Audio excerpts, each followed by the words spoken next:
et la matière. Donc, dans un premier temps, nous avons Suka.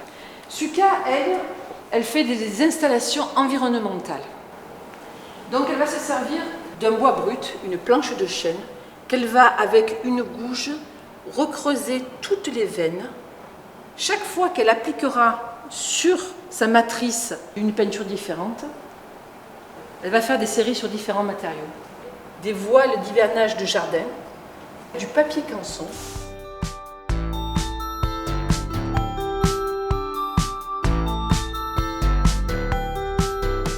Gertrude Varaillon est bijoutière. Elle vit dans les Landes. Et qu'est-ce que l'on trouve dans les Landes?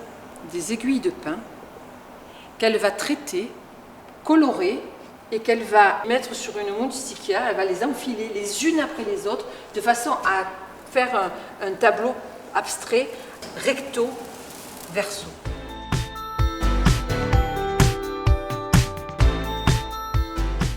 Une autre artiste qui a un parcours complètement différent, c'est Roseline Conil.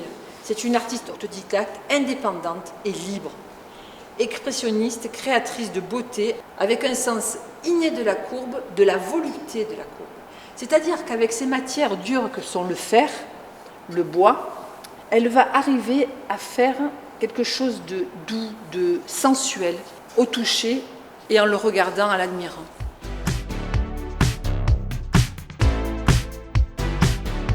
C'est une markettiste de pierres semi-précieuses, de pierres dures.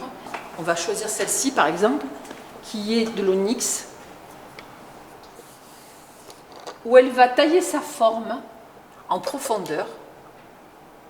Elle va creuser l'onyx et elle va y appliquer toutes sortes d'autres pierres semi-précieuses, telles que de l'œil du tigre, de la nacre, il y a aussi de l'or, il y a du jade, de la sodalite, qui au départ est sous cette forme, et découpée avec une scie à l'huile en fines plaques qui seront elles-mêmes redécoupées selon la veine et repositionnées en fonction des dessins. Et on pourrait penser qu'il suffit de jeter un petit coup de crayon sur le visage, mais pas du tout. Même les yeux, la bouche et le nez sont creusés avec une inclusion de nouveau de pierre.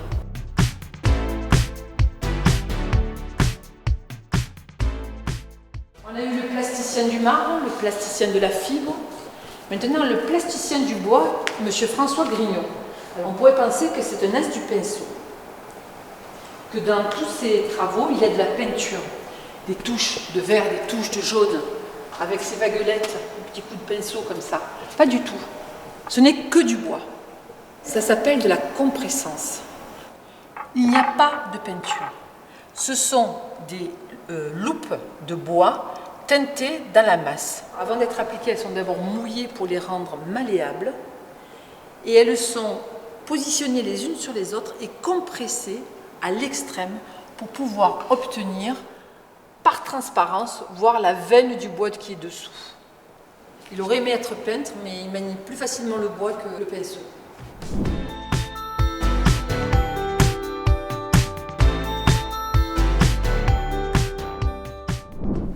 À côté, nous avons Bruno Bois-Bontier. Il était journaliste, auteur et photographe. Il va se balader et va découvrir des formes d'arbres.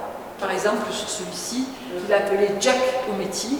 On reconnaîtra les sculptures toutes filiformes de Giacometti. On va découvrir ici le petit cheval avec des fleurs. Alors évidemment, on est presque dans la macro puisque c'est une branche d'arbre un petit peu putréfiée avec des lichens dessus. Et chacun y voit un petit peu, il découvre un petit peu ce qu'il veut.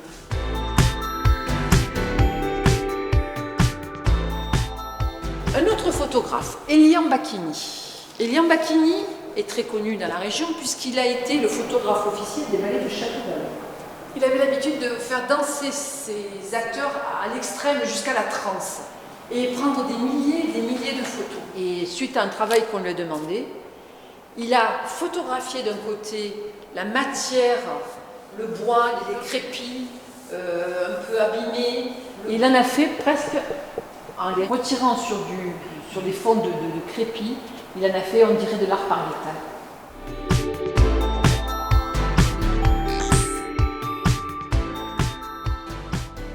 Elle a détourné la laine, le feutre justement, pour en faire un art différent et donner toute la douceur de la fibre à ses œuvres. Il faut absolument que l'œuvre rende cette douceur rien que par la vue. Et elle ne s'est pas arrêtée à faire simplement des panneaux, puisque chaque panneau correspond à une tête. Cette tête, ce sont les Imba. Ce sont des femmes qui enduisent leurs cheveux d'argile pour en faire des dreads. Cet artiste essaye d'unir la nature, la fibre et l'humain. Cédric Nixon est une jeune Belge qui est passionnée par le verre. D'abord parce que c'est une tradition familiale, le verre. Et elle a décidé de faire des tableaux de verre. Ça s'appelle du fusing. C'est du verre de Murano, des plaques de verre de Murano, qu'elle va superposer et faire fondre dans un four spécial pour en faire ce type de tableau.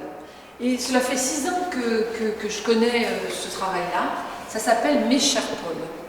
Sensibilité à la nature, la fonte des neiges, de la banquise, le réchauffement climatique, où on va voir des morceaux de glace qui vont se séparer avec des oiseaux dessus, des bactéries, des particules qui vont être libérées une fois la glace fondue, des marées noires. Elle est très attachée à la nature et au devenir de notre planète, et le verre traduit particulièrement la fragilité de notre nature. Cette rascasse, c'est l'œuvre de Claire Raphaël, Claire des filles d'Hortensia. Elle est maître brodeur, maître brodeuse à Marseille, et là elle nous a fait une broderie en 3D, c'est-à-dire sur une carcasse d'un montage en fer. Elle a rebrodé avec de la récupération pour faire cette rascasse.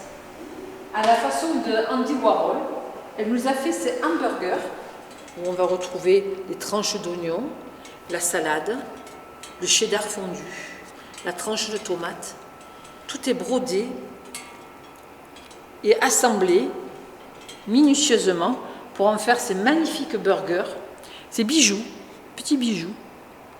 Celle-ci est particulière parce qu'elle termine notre exposition. C'est-à-dire que c'est une exposition où tout le monde peut devenir artiste. Tout le monde peut en regardant, en observant comme l'ont fait tous les artistes présents sur cette exposition. Et cette installation me laisse un message. Lâchez-vous. Vous soyez musicien ou écrivain, lâchez-vous. Observez, osez, aimez-vous.